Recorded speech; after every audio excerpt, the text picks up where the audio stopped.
Hello viewer, আশা করি সবাই ভালো আছেন। তো আজ আমি আপনাদের দেখাবো যে কিভাবে মকআপ তৈরি করতে হয় এরকম। তো মকআপ তৈরি করার জন্য মকআপের ফাইল প্রয়োজন, অর্থাৎ পিএসডি ফাইল। এই পিএসডি ফাইল যদি আপনাদের কাছে না থাকে তাহলে আমাকে ভিডিও কমেন্টসের মাধ্যমে জানাতে পারেন। আমি ফাইলটি সেন্ড করব এবং অনলাইন থেকে আপনারা ডাউনলোড করে ব্যবহার করতে পারেন মকআপ ফাইলটি। মকআপ ফাইলটি ওপেন করবেন। ওপেন করার পরে এখানে আপনারা দেখতে পাবেন যে এই লেয়ারের মধ্যে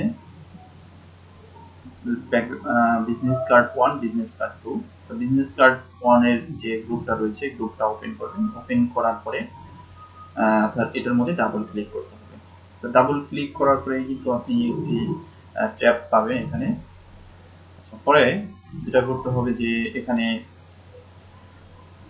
বিজনেস কার্ড যেটি মকআপ করবেন সেই বিজনেস কার্ড ওপেন রেখে এটি যদি কর্নার রেডিয়াস করতে চান তাহলে রাউন্ডেড রেক্টেঙ্গেলটি সিলেকশন করে, অর্থাৎ 100 পিক্সেল 100 পিক্সেল চারপাশে রেডিয়াস হবে, দেন সেই পরিমাপে ওকেতে ক্লিক করবেন। ওকেতে ক্লিক করার পরে এটিকে কন্ট্রোল টি চেপে বড় করে দিতে হবে। যে যতটুকু অংশ ফাইনাল আউটপুট কাটার পরে থাকবে সেই অংশটুকু সিলেকশন করতে হবে। এরপরে কন্ট্রোল চেপে এখানে ক্লিক করতে হবে, তাহলে সিলেকশনটা হয়ে যাবে, ফাইনাল যে আউটপুটটা পাওয়া যাবে। কন্ট্রোল চেপে এডিট থেকে copy special and copy marks এটা সিলেকশন করতে হবে, তাহলে সম্পূর্ণ অর্থাৎ এই সিলেকশনের ভিতরে যা কিছু আছে সমস্ত কিছু কপি হবে।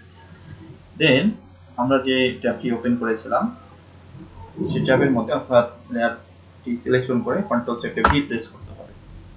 এরপর নিচে যে লেয়ারটা থাকবে এটাকে আমরা ডিলিট করে দেব। কন্ট্রোল চেপে এস টি সেভ হয়ে যাবে।